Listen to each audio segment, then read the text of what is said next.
Hello and welcome to our Embrace the Darkness podcast. And today I'm chatting with Mark Westmackett. Hello, Mark. Hello, hi. Hello. Mark is a former professional astrophysicist who is also a Zen, mindfulness and yoga teacher. So welcome, Mark. Thank you so much for coming along. Really appreciate you taking your time to do this. And I wonder if we might just start, if you might share with us a memory of being out under some dark skies or out in the darkness, and what happened. Yeah. Yeah, so it was about 2019, and through various channels we got the opportunity to go and live on this little tiny island called Saint Helena. And my wife got offered a job, and we ended up going out there. She got a 2-year contract. So Saint Helena is a British overseas island, and it's actually where Napoleon was banished back in the time when he died there. So that's a sort of major claim to fame. It's also the third most remote island in the world. So it's in the South Atlantic, halfway between the coast of Africa and the coast of Brazil, like right in the middle there. And so we were there for a couple of years, which was amazing. What an amazing place.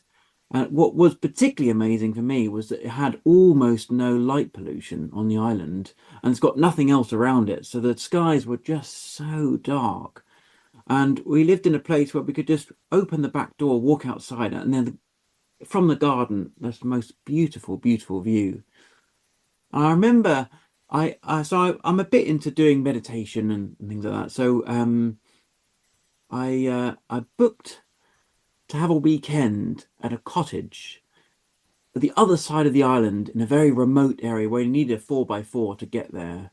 And it had no electricity, no running water. And I spent a weekend there basically just by myself doing a bit of, you know, meditation and things. And so there we were on the third most remote island in the world, and probably the most remote cottage on the island. And it just so spectacular, so dark, and just spending like practically all night just kind of absorbing the beauty of the skies. Yeah, so that was very memorable for me. And is that north of the equator or south of the It's a equator? little bit south of the equator. Yeah, so we So got quite a lot of the southern skies coming up for some of the year, which made it beautiful as well. I mean, it sounds wonderful to me. What were your sort of feet? So you mentioned sort of awe and Mm, wonder out there. yeah, What were I your mean, feelings? so I think if we go back a bit, um, there was a point, a kind of a very pivotal point, although I didn't really realize at the time, when I was working in professional astronomy research. We used to apply for time on telescopes around the world, and that was my thing. So we do observational astronomy, we go to telescopes, collect data, and then we'd process it afterwards. So I applied for some time on one of the telescopes in Hawaii, Mm. and I got 2 nights. So we went out there, and it was all very exciting going to Hawaii. First time I went to Hawaii, and then you kind of go up onto the summit of the mountain, and it's dusk. You go into the control room of the telescope. It's like a factory, massive thing, big banks of computers and wires and things. And sit down, plug in your laptop, get excited about all you're going to be doing. I spent all night, looking after the telescope, and then you emerge at dawn and you go back down to have a sleep. So it happened 2 nights in a row, and then months later, I realized I'd not looked at the night sky once with my eyes. Hawaii, the best place to see the stars, and I just didn't see.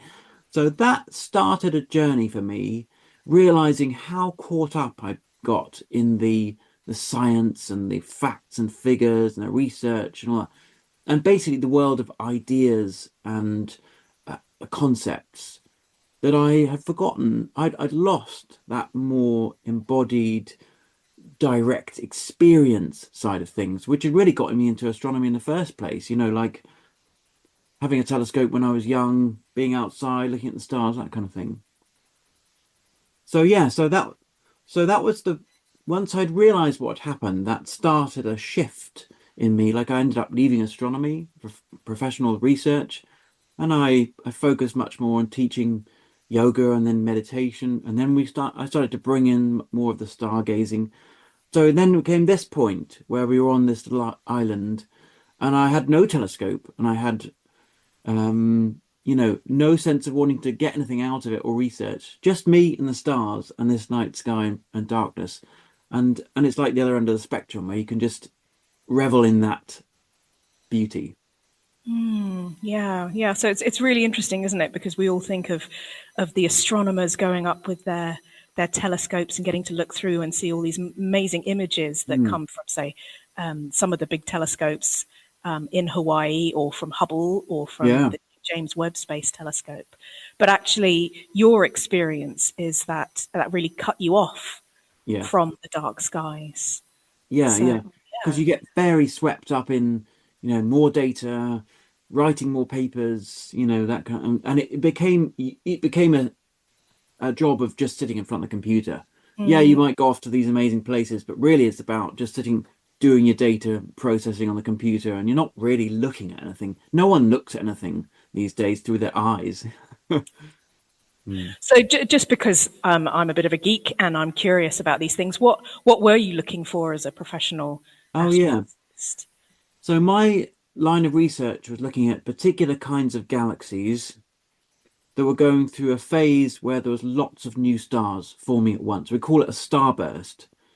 And this can happen through a number of different reasons. It's mostly to do with two galaxies either colliding with each other or having some kind of close encounter, which causes all the gas and the dust inside the galaxy to get really swirled up, and it collides, and then that collision causes the gas clouds to begin to collapse and form new stars. So you get a big burst of new stars, lots and lots of energy, lots and lots of um, movement of gas in the galaxy. It really can be, I suppose, a turning point in how the galaxy evolves.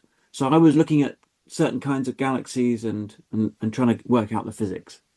So I mean, it all sounds, yeah, like you say, very exciting in sort of the headspace, but that's not actually what you get to see when you're looking through these big Yeah, I telescopes. mean, occasionally when you're sitting in front of the computer, you get to the point where an image pops up on the screen where you've just done all this work and you cleaned it all up, and then boom, and you're like, wow, that's amazing. That's about as close as it gets. Yeah, yeah, fantastic. Thank you. So how then do you get into mindfulness and yoga and the Zen meditation? Mm, mm. Yeah, so I've been practicing yoga for, oh, well, I have now been practicing yoga for about 15 years or so. No, mate, longer than that. 25 years. Yes, Oh, 25 years. Sorry, I got the decade wrong. And when I was working in astronomy, I'd been doing yoga a little bit here and there. And then I met a guy who was a yoga teacher, and he also was a Zen master. So he was a monk and been practicing in Japan and things. And he was teaching a kind of yoga which I'd never done before, which was more Buddhist based and had a kind of Japanese feel to it. And he said, "Oh, I've got this meditation group if anyone wants to come along." So I thought, oh, I'll give it a go. I've always had an interest in how the mind and perception and perspective, all that stuff. So yeah, I just sort of got into it and did it a bit more, and it just sort of clicked with me.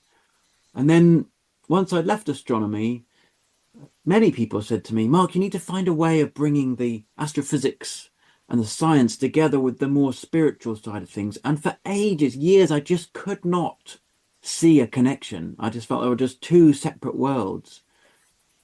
And then I got an email. I'd just been writing a few ideas on a blog, just a few, and it was part of the kind of blog where I had about three readers, ever.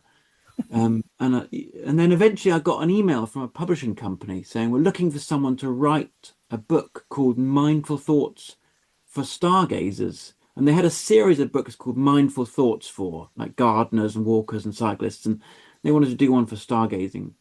And they said they found my blog and thought I'd maybe be able to write that book. And I thought, gosh, wow, that's an interesting idea. And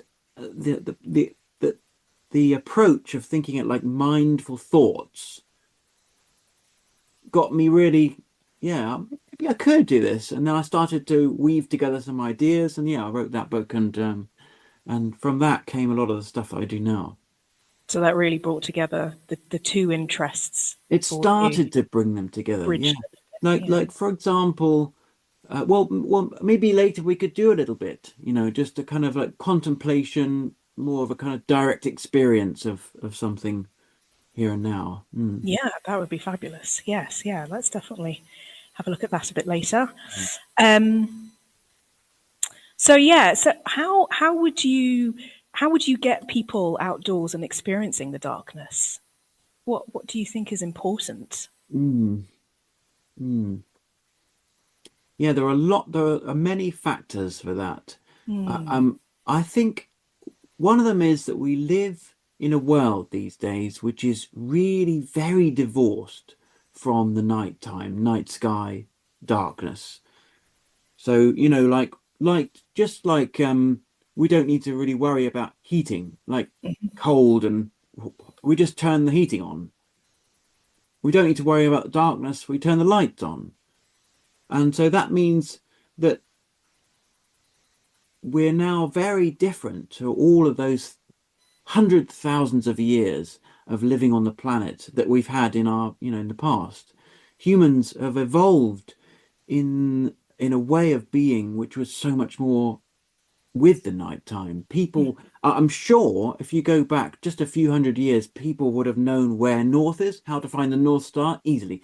They would have been very familiar with what star's up at what time because that tells you the season and what you need to plant. And well, it's just, and also, especially at this time of year when it's more dark, there's just so much more darkness. Now we live in a time which is very disconnected from that. I think, so that's one thing, right? So just kind of connecting to our what is our innate human way of being, right? So being around the dark, being in the dark.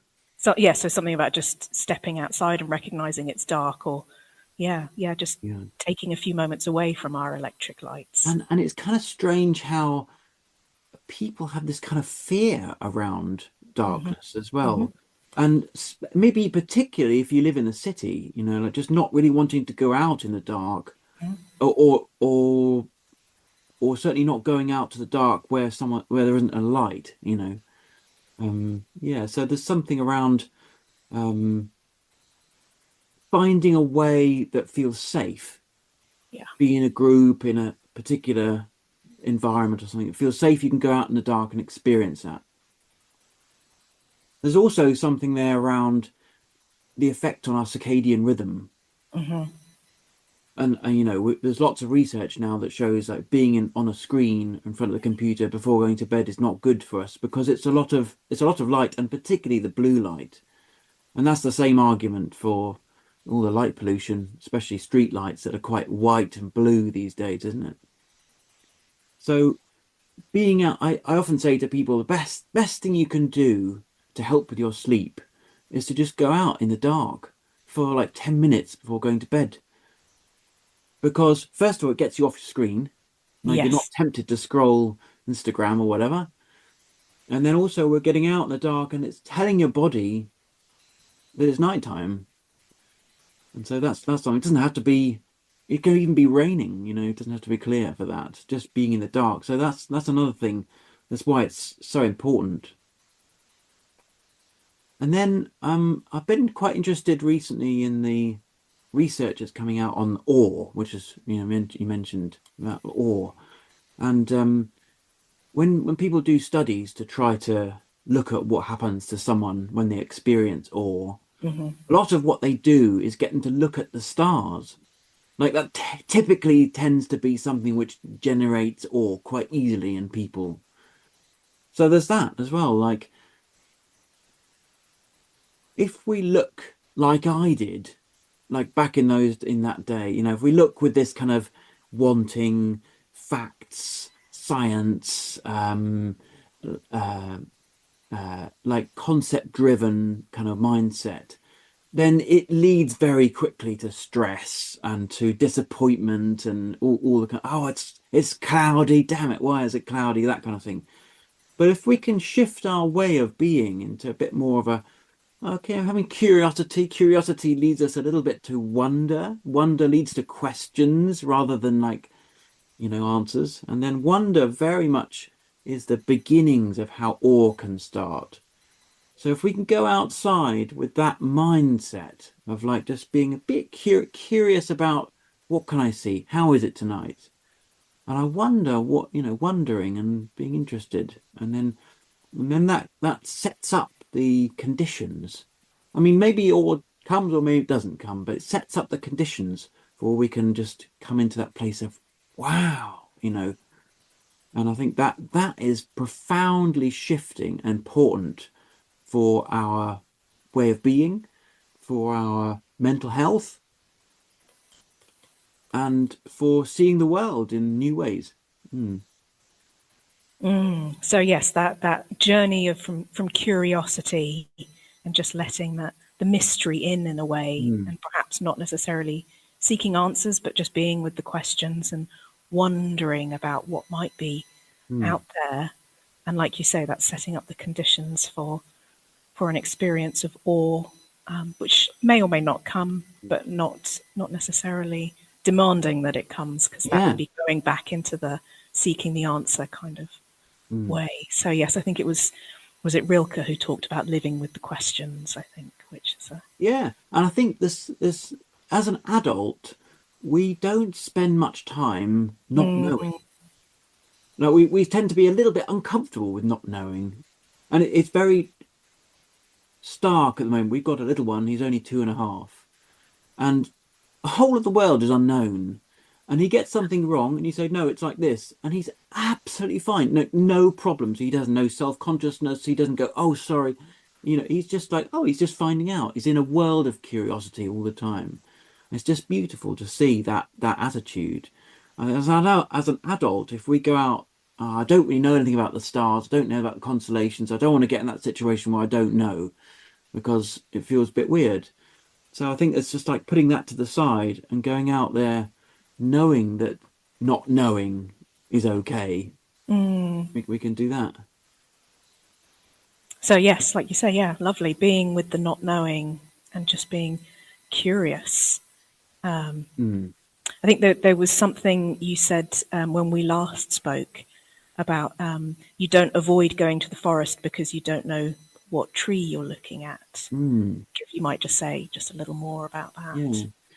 Yeah. So I think one of the very parallel practices that people do these days is forest bathing to what Mm, I try to do, the mindful stargazing. So forest bathing, again, if we go back a few hundred years, I'm pretty sure that no one needed to do forest bathing.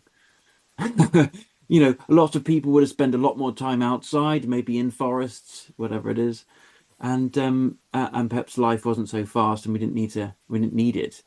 But yeah, so forest bathing, this idea of going to the forest for well-being, not for any other reasons, just for soaking up the environment and for slowing down and seeing and hearing and things.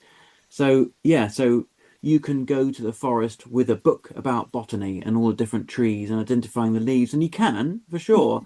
mhm. But I think what that can do is it gets in the way of you experiencing the forest. I wouldn't say it's probably got the same health well-being benefits if you're going around trying to identify everything and getting into all the facts and figures. So it's the same for stargazing. If you go outside with your star map and your app on your phone and you're trying to work out like what's the distance to Mars and oh that star's that many light years away, all this kind of stuff, then it's great, and it definitely has its place. It's interesting, but it kind of gets in the way of us being there, experiencing directly what it is to see the stars, to see the night sky. Yeah, so star bathing, maybe we could call it. Yeah, yeah. I mean, yeah, I'd be totally up for that. I think so. Yeah, someone else talked about moon bathing. So you, Mm, yeah, paying mm, attention to, or just being out and seeing what the moon's doing, yeah, yeah. and So I just mean, being I curious about I that. live here in South London, and the Yeah. light pollution is, obviously pretty bad. So, but one thing you can always see is the moon. And I think it doesn't matter where you are and what kind of situation. If you can look, if you're out in the nighttime and you just happen to see it, hello moon, like it's part of our world. And well, it's not actually part of a world, it's part of our System. our environment. Well, I Exactly. mean, Yeah. such an effect on us, though, doesn't it? With the tides and the Mm. all the different phases, and I think that we don't often maybe think about that. So yeah, it's Yeah, yeah. curious It's about that. interesting. People do ask, what do you think the moon has a real effect on us? And it is true, the moon has the pull on the tides, and we have water in our body, but there's such a tiny effect of the moon's gravitational pull on the water in our body that it's completely washed out by other things that are going on. Maybe a bit tired or we haven't eaten. All those are way stronger. Yeah.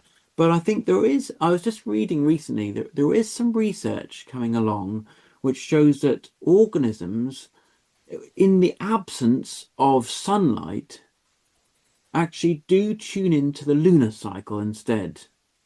Or perhaps some organisms are more tuned in to the lunar cycle than they are into the solar cycle.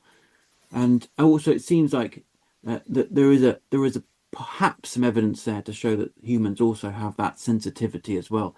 And it's not really the tides.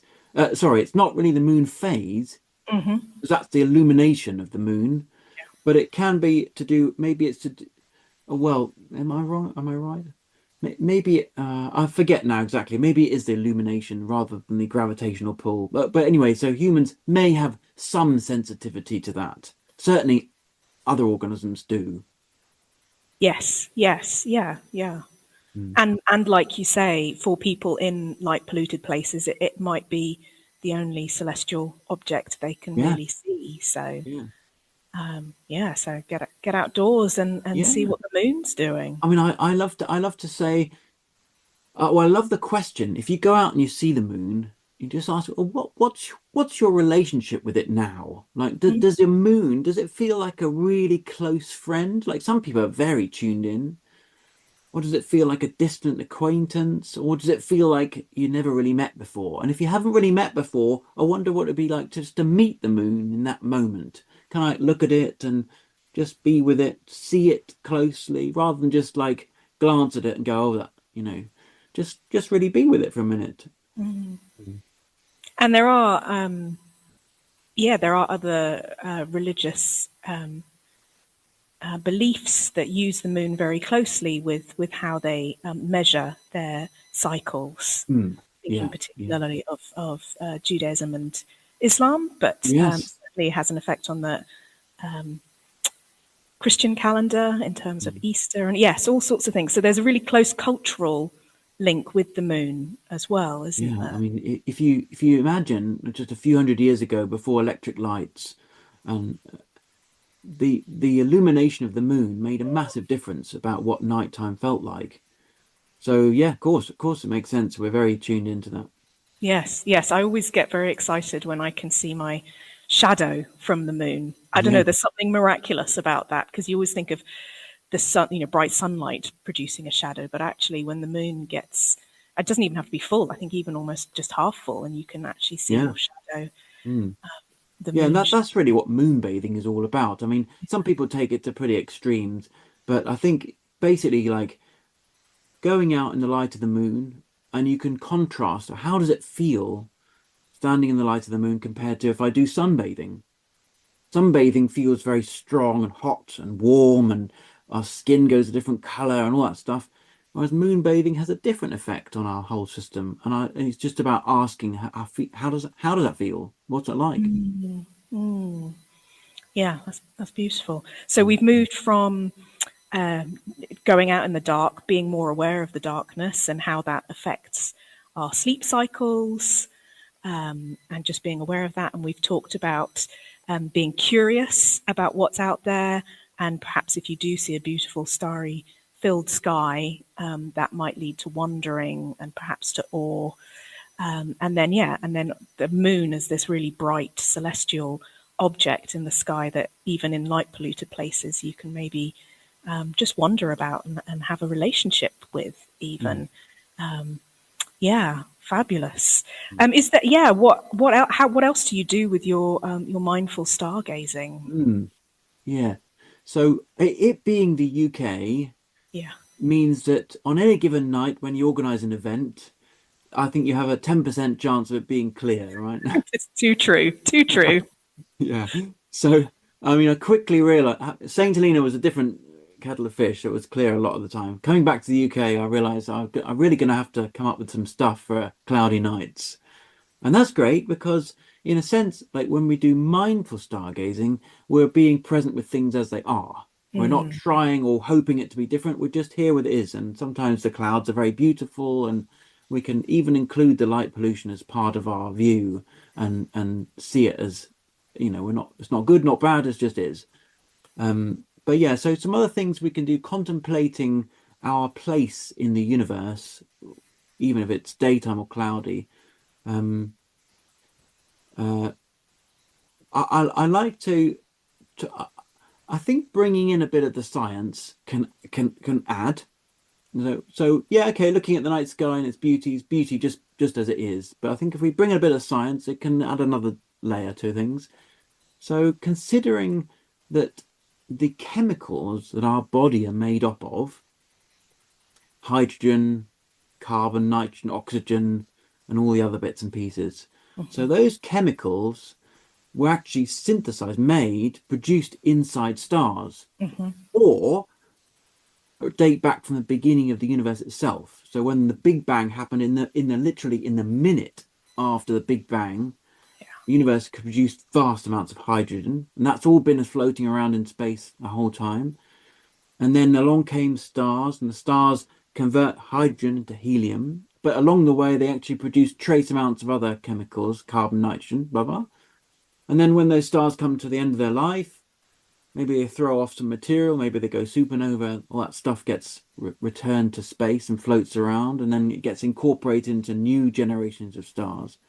And eventually, our solar system was formed, and that material contained stuff from previous generations of stars. So there was a build up of those heavier elements, if you like. Mm, mm. And that's, of course, what we're made of. That's what the whole of our Earth is made up of stuff that was once inside a star. So, yeah, just considering that our finger, for example, contains stuff that was once inside a star and possibly, well, definitely would have been inside a supernova as well, exploded. It's just incredible to consider, isn't it? Just something so simple.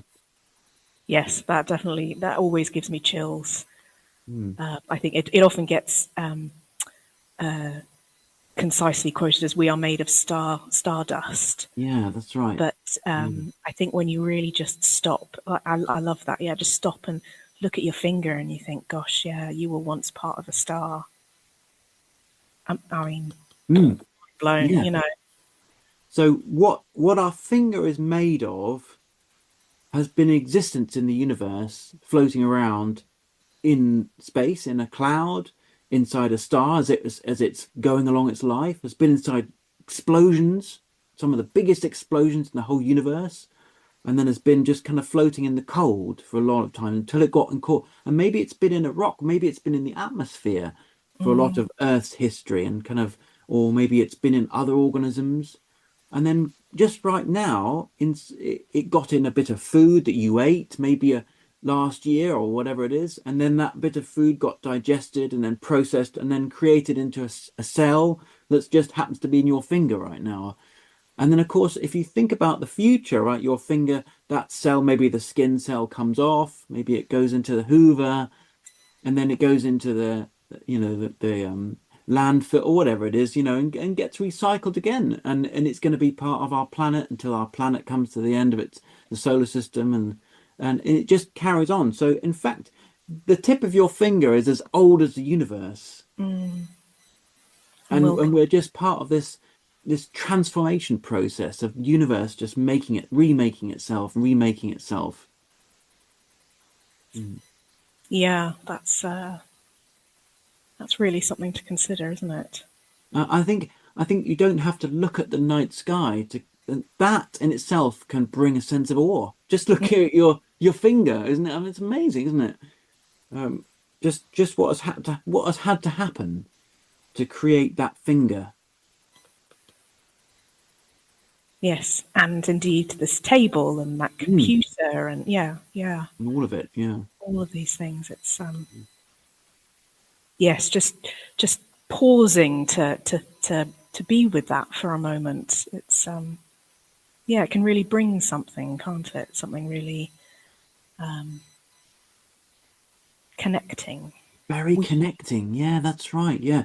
That's why I think this kind of contemplating this kind of stuff can get us to shift our perspective, because most of the time we spend, especially, when things are busy or stressful, our world just shrinks into like anxiety, worries, and the relationships, and it's just this, right? So, but now we start to consider, oh yeah, this is bigger. We're part of something much bigger. There's something much more vast that's at work here, and my life on this little piece of our planet's surface here is part of something much bigger. That can I think it's not to say that our problems aren't less important, but it's just to put them in perspective a bit. yes, yes, exactly. Because the problems are, yeah, we have problems, and they Yeah, do affect us. yeah.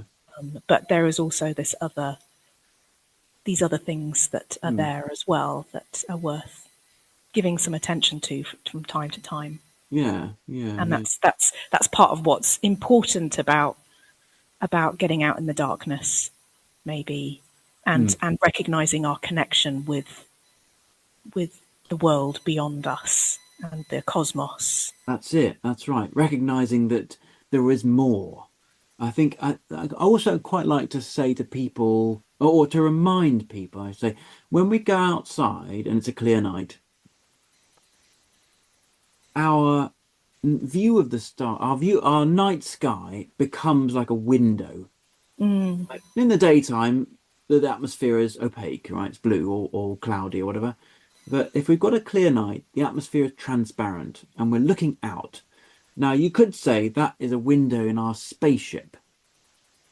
So we're here on spaceship Earth and we're looking out of the porthole.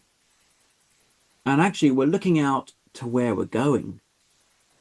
Our planet is on this journey, right? So we're all orbiting the sun, our whole solar system is moving through the galaxy, and we're looking out, we're seeing all of our neighbors, these stars. Actually, our planet is in it.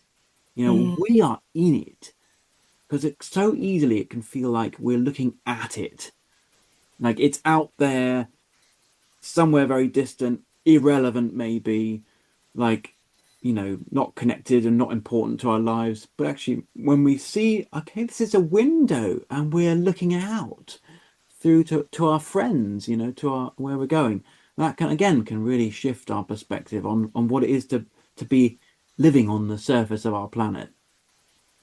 We're in it, like you say. It's not like a computer screen that we're just looking at. Yeah. Yeah. And again, that just brings, just coming back to, because South Downs is an international dark sky reserve, how important it is to protect our dark skies in order to give us that sense of connection Yeah. with these other stars and celestial objects, to give So us that window. you probably know better than this. Something like 90% of people who live in Europe are living in not such light pollution they can't see the Milky Way, right? It's something like that, isn't it? It's something like that, yeah, yeah, And yeah. and yeah, so if you just again you go back a few hundred years, people would have been anytime you go outside and it's dark, the Milky Way would have been bright because there's no light pollution. Everyone would have had that. And now we live in this, it's kind of like an impoverished time, right? So where there's so much light pollution that we're losing all of that. So yeah, so the importance of protecting areas where you can go and see it. It's our heritage. No, more than that, isn't it? It's like our um it's part of our humanity. Yes, yeah, that's beautiful. And I think you mentioned that you grew up in Sussex, so you do Mm. have some sense of the South Downs Yeah. and So skies. I don't think when I was growing up, I don't think the South Downs were a protected area. That's happened more recently, right? So, but yeah, I do remember some going to some places that had some really like dark skies. Yeah. Yeah. Now now I've got a few. I try to do a few things down that way, events and evenings and things on the South Downs because it's just such a nice place to go to. Oh, thank you very much. Well, we're certainly hoping to do some work with you in person. Mm. So yeah, yeah, we'll definitely move Yeah, forwards with that. watch this space. Yeah. Watch this space. Yeah, absolutely. Yeah, brilliant. Was there anything else you wanted to mention? Well, I wonder if perhaps we could do a little bit just very simple. This is a really simple thing that you can do anywhere, anytime. Okay, so we're going to do a little bit of just meditation, which basically means just quietening our mind, going inside. Okay, so it helps to close your eyes, but you don't have to. You can have your eyes just lowered, looking down, and it also helps to sit in a way that feels comfortable and upright. So we're maybe not leaning too much on one side or not slouching too much, just kind of nice and upright, comfortable. And then just start to notice your body, start to notice how it feels inside. So maybe you can tune into your head. How does it feel in your face? Any particular sensations or anything that's just arising? And then maybe you can notice your neck, shoulders, and the arms and your hands. And just moving your attention down through your body, down your back and your front, your belly, and then your hips, down your legs, your knees, your feet, your toes, just simply noticing what you can feel. And now we're going to carry on going downwards. So from your body, maybe into your chair, noticing your chair, noticing the floor, maybe through your feet. And then the feeling of your body weight. The feeling of your body weight, and there's this downwards pull. And the downwards pull is gravity, of course. So we just follow it down through your body weight, the feeling of heaviness, through the chair, the floor, and we go down through your building that you're in. Downwards, we find maybe the foundations, the ground. And then we're just following that feeling of down, the pull, the gravity, your body weight, and we go down into the ground. And here we are, we're sitting in a building on the ground. And that ground is the surface of our planet. And beneath your body, there are thousands and thousands of kilometers of rock. Got the soil, maybe some groundwater, rock, and then it gets hotter, and we've got all this lava and what have you. But it's our planet. Thousands of kilometers in front of you, behind, left, right, and below you. Here we're just feeling our planet. That pull downwards, the gravity. And it feels like our planet's very fixed and solid, but actually it's very dynamic and moving. Like we're spinning, as I say, our planet's orbiting the sun. The whole solar system is moving into the galaxy. So we're here on the surface of our planet, moving quite fast, but it feels very solid.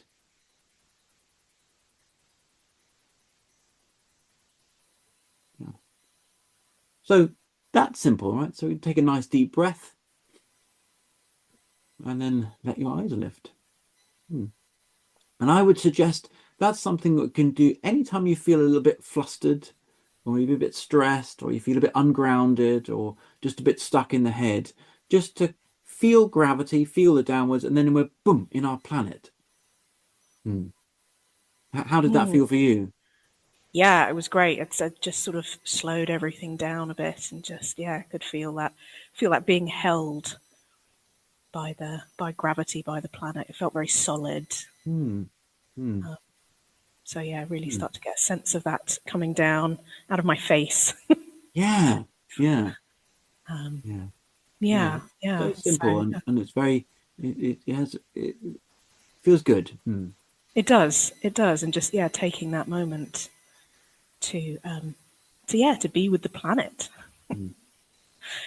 So yeah. It's been fabulous talking to you, Mark. Thank you so much. I would say it's been illuminating, but I think it's also been endarkening. Yeah.